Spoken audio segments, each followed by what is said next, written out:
'Twas the week before Christmas. Not a creature was stirring throughout the house, not even an Ottawa senator.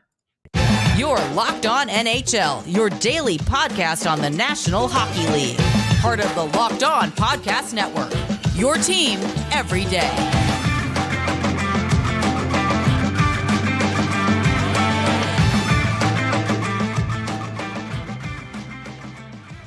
Hello, everyone, and welcome to this week's edition of the Locked On NHL Power Rankings. I am Nick Zararis, joined by Hunter Hodes. Today's episode is brought to you by Sleeper. Download the Sleeper app and use promo code LOCKEDONNHL to get up to a $100 match on your first deposit. Terms and conditions apply. See Sleeper's terms of use for details.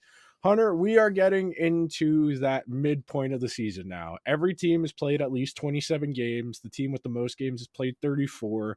We're getting pretty close now. We're at the roster freeze for Christmas through next Tuesday, I believe, is when the roster freeze is lifted.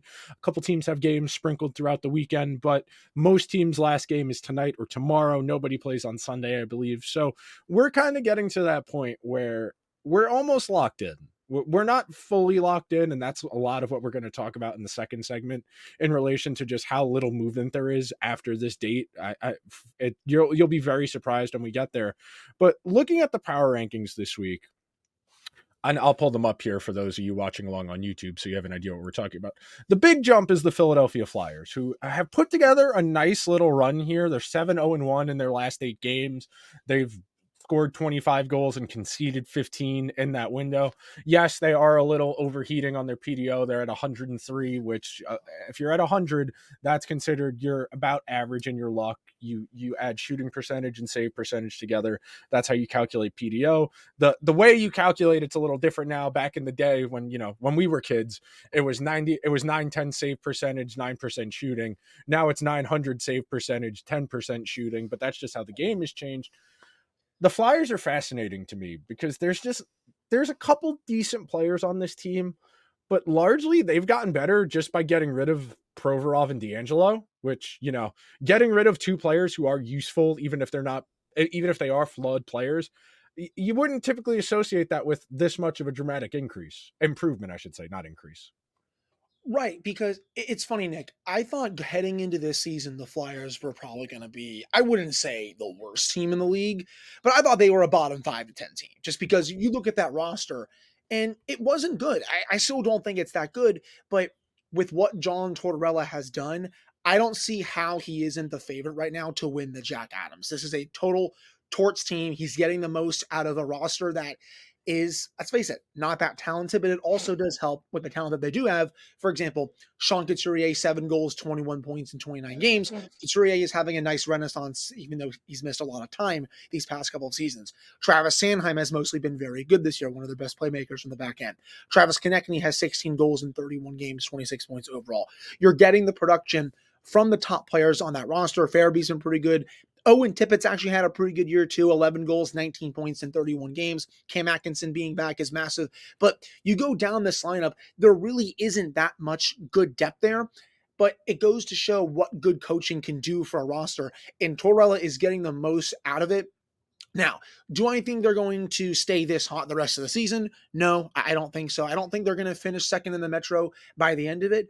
But, if they are able to stay in this race, into February, March, things could get interesting for the playoff race, more interesting, I should say, heading into the trade deadline, heading into the final month of the season. Again, I don't think they're going to make the playoffs right now. I still want to see what they can do heading into 2024, but they're in a good spot heading into the Christmas break, heading into the new year, because, you said it in your opening statement as well. At this point, a lot of the standings are kind of locked in, I feel like.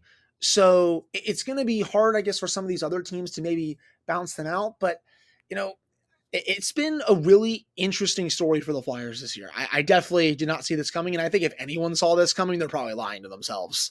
Oh, 100%. I'm doing some quick math right here. That's what I'm trying to calculate. The Flyers are on pace if they maintain what they're at right now for 103 points, which would definitely make them a playoff. 100%. 103 points, you're locked in. Typically speaking, that last wild card in this playoff format has been 95, 96 points is usually the least you can get and still make the playoffs.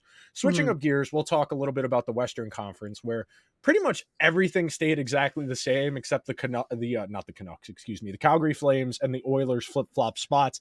Even though the Kraken are in between them in the actual standings, when you go and pull them up, the Kraken sit at 31 points, exactly the same as the Flames. The Flames have played 2 less games than Seattle, and then the Oilers sit at 27 points with 29 games played.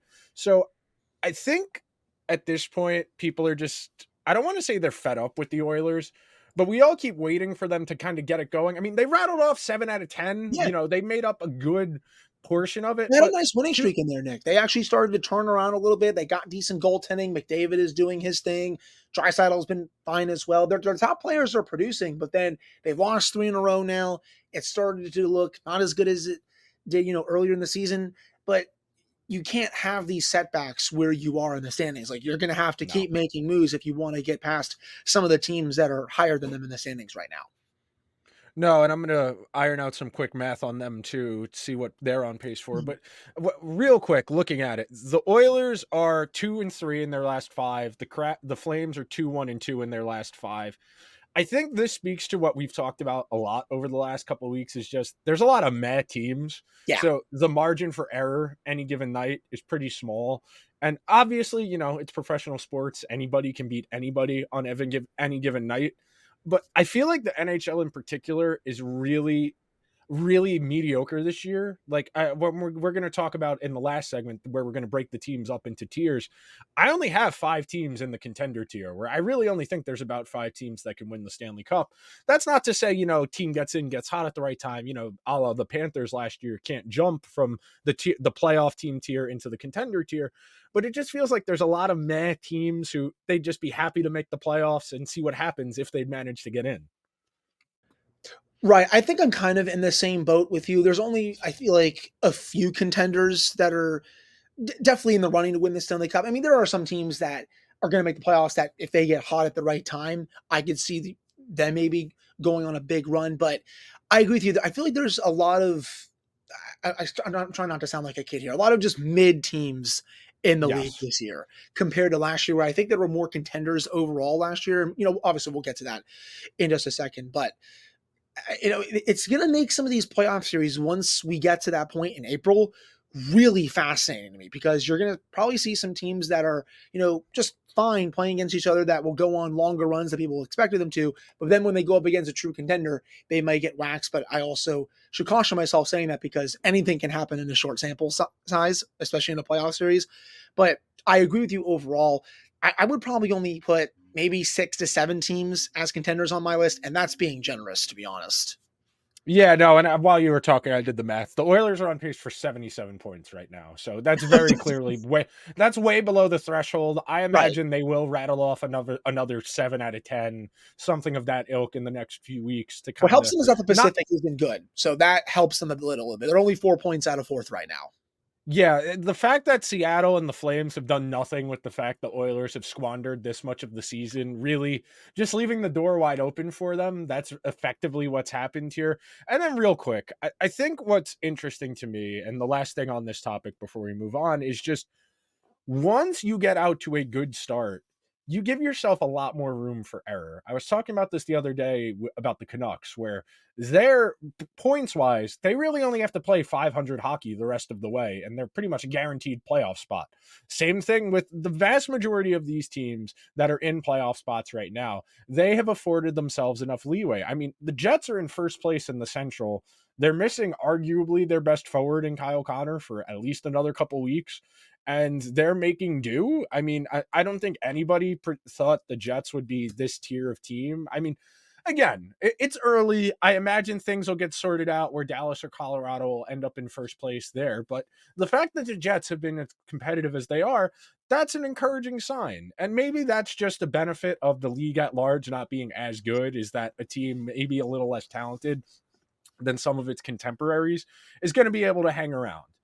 But before we move on and we talk about what the standings look like last year, we are going to take a quick break and talk about our friends at eBay Motors. Passion, drive, and patience. What brings home the winning trophy is also what keeps your ride or die alive. eBay Motors has everything you need to maintain your vehicle and level it up to peak performance. From superchargers, roof racks, exhaust kits, LED headlights, and more, whether you're into speed, power, or style, eBay Motors has got you covered. With over 122 million parts for your number one ride or die, you'll always find exactly what you're looking for. And with eBay Guaranteed Fit, your part is guaranteed to fit your ride every time or your money back. Because with eBay Motors, you're burning rubber, not cash. With all the parts you need at the prices you want, it's easy to turn your car into the MVP and bring home that win. Keep your ride or die alive at ebaymotors.com. Eligible items only, exclusions apply. eBay Guaranteed Fit only available to U.S. customers. Hello, everyone. Thanks for hanging out with us on this Thursday afternoon. Locked On has launched the first ever national sports 24/7 streaming channel on YouTube. Locked On Sports Today is here for you 24/7, covering the top sports stories of the day with local experts of Locked On, plus our national shows covering every league. Go to Locked On Sports Today on YouTube and subscribe to the first ever national sports 24/7 streaming channel. Hunter, you and I talked about this the week of Thanksgiving, that more or less about 80% of the teams that are in playoff spots end up in playoff spots. We're even further along now. We've played another 10 games ish since Thanksgiving for the most part. Last year on this date, I went and looked it up. In playoff spots, the Bruins, the Leafs, the Lightning, those teams all made the playoffs. Carolina, New Jersey, Pittsburgh didn't make the playoffs, and then the two wild cards, the Rangers and the Islanders. The one team that leapfrogged in that wasn't in a playoff spot on Christmas Day, the week of Christmas, was the Florida Panthers, who came in last team to make the playoffs. They qualified for the playoffs with like 2 games to go in the regular season, something like that, as the Penguins had that rough patch at the end of the regular season. And then real quick, out west, in playoff spots, Dallas, Winnipeg, Minnesota, all made the playoffs last year. Vegas, Los Angeles, Seattle, all made the playoffs last year. Colorado, Edmonton, both made the playoffs last year. So, of all of those spots, we are talking about one team that was in a playoff spot the week of Christmas that did not ultimately make the playoffs. And that took kind of like a cataclysmic failure for the Penguins. Like, that was about worst possible scenario. It takes a lot when you are this comfortable in the standings to really fall back into the race. That's why it's so hard to make up ground at this point in the season, especially Nick with the loser point. I think that's another Yeah. big thing that's being, not talked about enough. For example, the New York Islanders, right? They're a top 3 in the Metro right now. And a major reason for that is loser point. They go to overtime, it feels like, almost every game. But, as long as the loser point is in the NHL, you can use it to your advantage and go to overtime and at least get a point. And it doesn't really matter sometimes if you lose. That is a big help to some of these teams who are keeping playoff spots, because other teams behind them, even if they win in regulation, they're not gaining that ground because teams are going to overtime getting a point. You're only gaining 1 point at a time.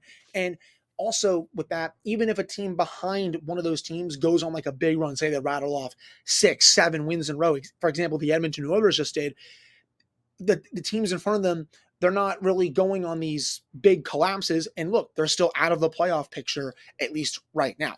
It's just really hard to make up ground at this point unless you go on a couple of big 8, 9 game winning streaks. You have another team collapse, as you mentioned, the Penguins last year. They collapsed down the stretch late March into early April.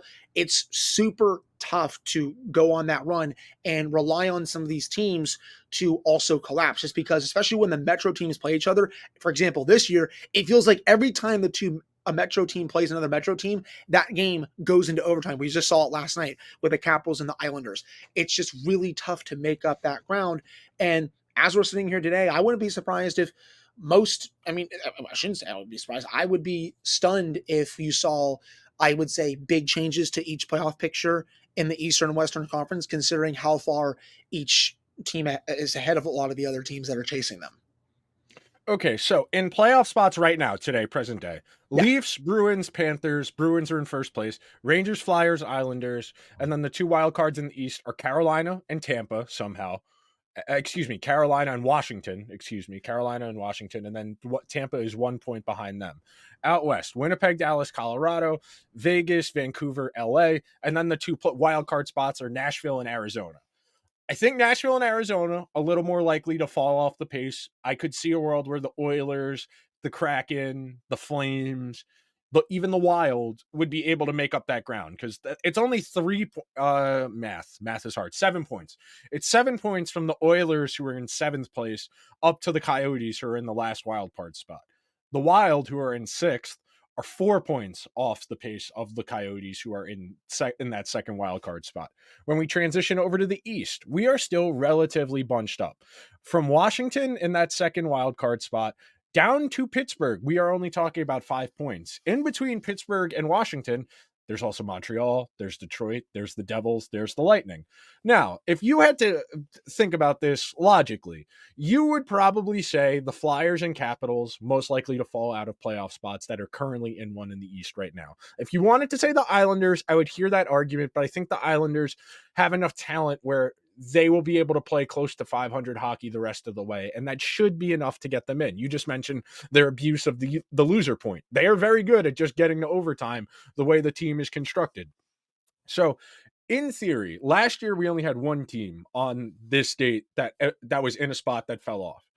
I see a greater possibility for more movement over the course of this season than I did last year, simply because of the quality of the team that's in a spot. The Flyers, the Capitals, those teams, when you look at the rosters, they don't profile as playoff teams.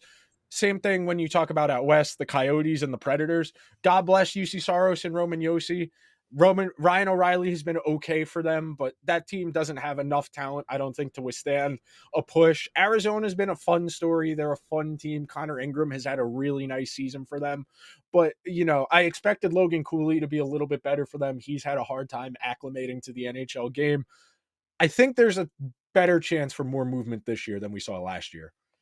I would agree with you on that. Again, I said earlier in today's show, I don't think the Flyers are going to be top 3 in the Metro come the trade deadline. I think they're going to fall off a little bit. I think they're going to be good enough to stay in the conversation because they have proved me and basically everyone wrong with how good they've been this year. And Torts, again, is getting the most out of that team. I just think they're potentially going to go into a dry spell at some point over the next couple of months. You mentioned Washington. They've gotten unreal goaltending this year from Lindgren. He has been amazing for them in net. And the fact that they're doing this without Alex Ovechkin not really doing anything this year, Nick, that's the crazy part to me because he hasn't been producing, but yet they're still in a playoff spot. Dylan Strome has been awesome. Even without Nicholas Backstrom, he's been banged up as well. Oshie's been on IR for a lot of this season. They're still getting contributions from all throughout the lineup, and they've been getting great goaltending. Now, granted, I could see them fall off considering how they started the season, but they've been able to bounce back, so we'll see on that one. The Islanders, I would say that's probably the third most likely team as well if they stop getting the loser points, especially, but you look at the rest of the Eastern Conference standings, I don't think anyone else is really going to fall off here. The Rangers, I think, are locked into a spot. The Bruins are locked in. I don't think the Maple Leafs are going to collapse. I don't think the Panthers are going to collapse. But this wildcard race, I think, is especially going to be really fun. Carolina, you've seen signs that maybe they're starting to wake up at least a little bit. They've also lost 6 of their last 10 games. Tampa Bay, it feels like they're trying to figure it out, but they've been middling a lot this season. Same with New Jersey. Pittsburgh's won 3 out of 4. Montreal is kind of hanging in there as well. That's going to be a really fun race, I think, throughout the rest of the season. And then again, you go to the Western Conference, as you said. Nashville and Arizona, I definitely think those two teams could fall out. I can't believe the Blues are 3 points out considering how their season has gone. The Flames are kind of hanging around. The Kraken are hanging around a little bit too. Minnesota's in there. Minnesota's only 4 points out, and they haven't been that good this year either. So both wildcard races, I think, this year are going to be even better than they were last year. And I can't even believe I'm saying that because especially the Eastern Conference last year was so freaking close. Came down to the final day. But I think it's going to come down to the final day again this year. But I think more teams are going to be involved this year compared to last year. And that'll do it for this part of the conversation where we're reflecting on comparing this year to last year. And we will be right back.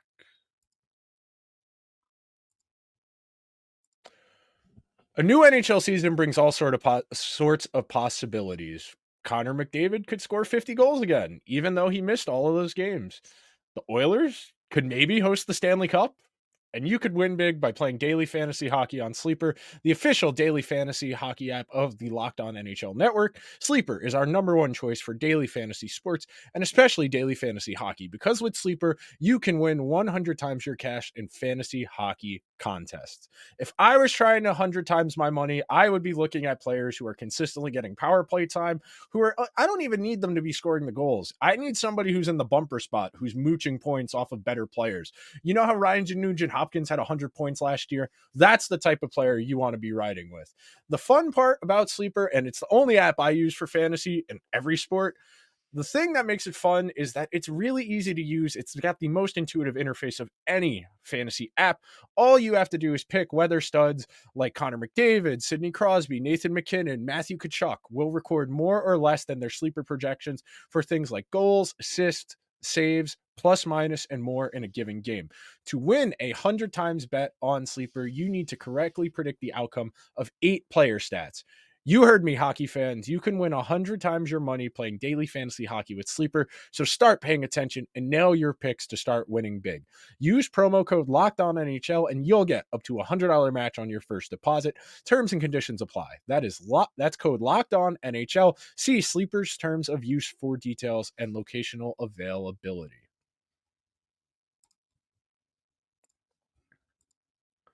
And as we move along here to the final segment of today's Power Rankings episode, Hunter, I have broken up the NHL into 4 tiers. Excuse me, 5 tiers. I can't read my own notes. 5 tiers.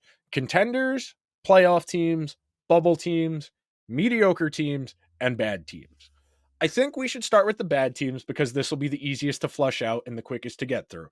In my opinion, in this tier, I have the Blue Jackets, the Ducks, the Sharks, the Blackhawks, the Senators, the Sabres, the Canadiens, and the Seattle Kraken and the Ottawa Senators. Those are my teams I would put firmly in the bad tier.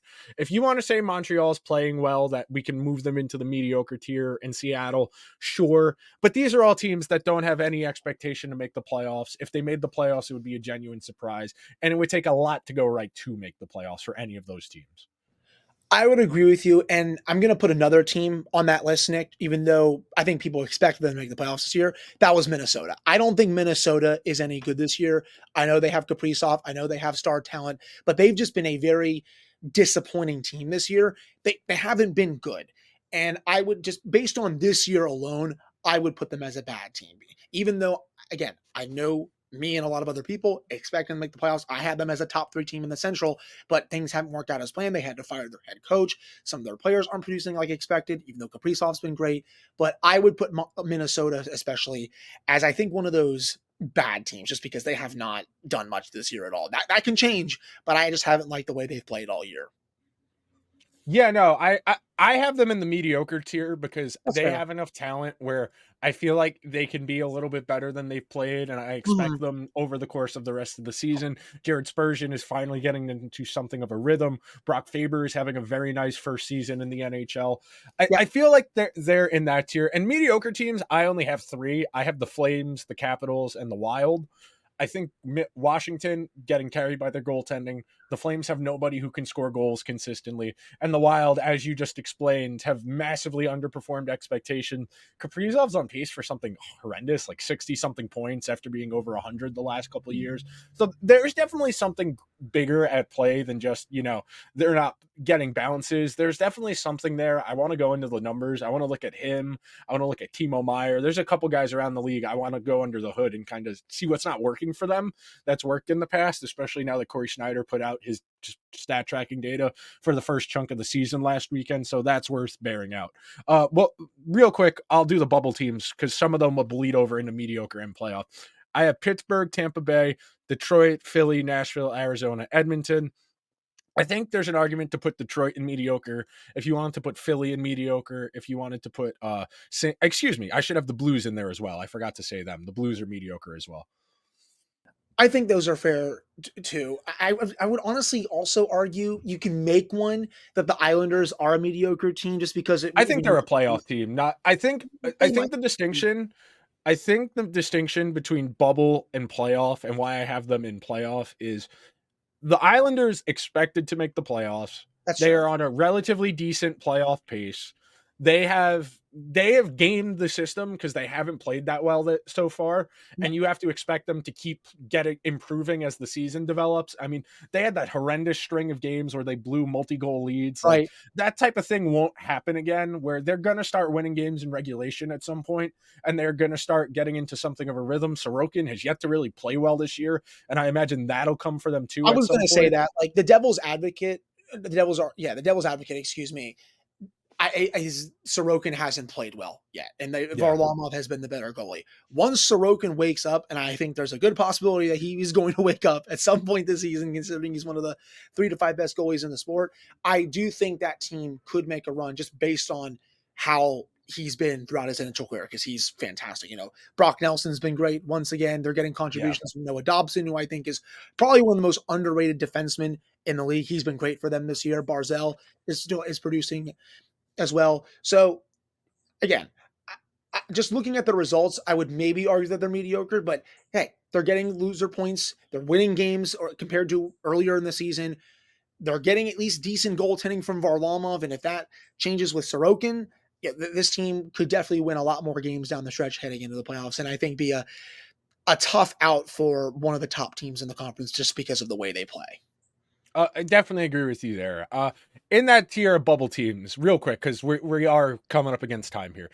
Pittsburgh, I do think, ends up being close to a playoff spot, even if they don't ultimately get in. Same thing with Tampa Bay. Detroit got off to a good start, but is very clearly regressing back to their talent. The Flyers, we've talked about a lot this episode. Nashville and Arizona, we talked a bit about last segment as teams we don't expect to continue what they're doing. And I have Edmonton in the bubble tier because I think they're capable of rattling off a decent run to get into a playoff spot, but I think because of how far behind off the pace they are, they're really going to have to lock down, and they're just simply running out of games. That's the real thing when you're in a spot like they are. And I know that sounds crazy to say when they still have, upwards of 50 games remaining in their schedule. But if you have 50 games remaining and you are currently on a 75-point pace, you're going to have to win at least 35 of those games outright, not even loser points. You're going to have to win at least 30 of those games and then loser points your way. And that's just to be one of the wild cards. Like, if you comfortably want to make a playoff spot from where they are in the standings, you're going to have to rattle off, 35 wins in the last 50 games when you've only won, I want to say 20 of your first something. Hang on, I'll pull it up real quick because I have it open. Where are the very mediocre Oilers? The Oilers have 13 wins in their first 29 games. That pace is not going to cut it if you want to be a playoff team. Moving along, and we'll get into the contenders. I have the Rangers, the Stars, the Golden Knights, the Kings, the Bruins, and the Panthers. I think all of those teams are capable. In the playoff teams, I have Toronto, the Islanders, Carolina, New Jersey, Vancouver, Winnipeg, and Colorado. I think the difference for me between contender and playoff is the teams that I have in the contender tier, I can definitely see winning multiple playoff series. The tier down, that playoff teams tier, I could see them probably winning one round the way they're currently playing at most. And then, then it's a matter of discussion. I would honestly, yeah, I think those 6 teams for your contender are bang on. I mean, the Bruins, obviously. I would honestly, though, throw the Maple Leafs in there. I That's do fair. think they are a strong contender this year. They They've have been to playing make as well. really good. Yeah. I know they lost in the second round last year, but this is a team that's built to win right now. I do think they can win multiple series this year. I know you can make the jokes all you want about the Maple Leafs, but I would throw them in there as that 7th team for a contender. The Panthers, I would throw them in there just because they won the Eastern Conference last year and they got back both their top defensemen this season, even though they were out to start the year, but still, they got through it and they're playing some really good hockey right now. The Rangers, I would say, are the only true contender out of the Metro right now. That could change if New Jersey and Carolina start playing a bit better. Both of those teams just been so disappointing, I would say, so far, which is kind of surprising, Nate, because, we both have them as top 3 teams in the division, and they've really struggled out of the gate this season. So I would only have the Rangers out of the Metro, shifting to the Western Conference, excuse me. Yeah, Dallas and Colorado out of the Central. Those are 2 easy choices. I mean, the Stars, they're so deep. I love their mix of young talent plus some veteran players on that team. Jake Ottinger. And Ottinger hasn't played well. Yeah, And he hasn't played well. They got that room hasn't. for improvement too. And if he does wake up, and I think he will, I mean, he's one of the 5 to 7 best goalies in the league, he can steal that team a series or 2 if they're not even playing that well. And I expect them to play well in a series, but if they don't, and they maybe just outmatched by a team, maybe against Colorado, maybe if it's Vegas later on, Ottinger can be that equalizer that they need if he is on his level. To the Pacific, I would say the Golden Knights, the Kings, and I'll throw the Canucks in there too. I think I am a believer in the Canucks this year. I love their high-end talent. Quinn Hughes is playing like the best defenseman on the planet right now. Thatcher Demko's been great in net. I know everyone likes to joke about their PDO and all that stuff, but I'm a believer in that team. I think if they can make another move or two before the trade deadline, they can really set themselves up to make a massive run at the Stanley Cup this year. I think those are my 3 teams out of the Pacific and just overall my contenders, at least right now. That will do it for this week's edition of the Locked On NHL Power Rankings. Hope everybody has a safe and enjoyable holidays. All the people who got to travel out there. Hopefully, this is one of your rotational podcasts and we're able to keep you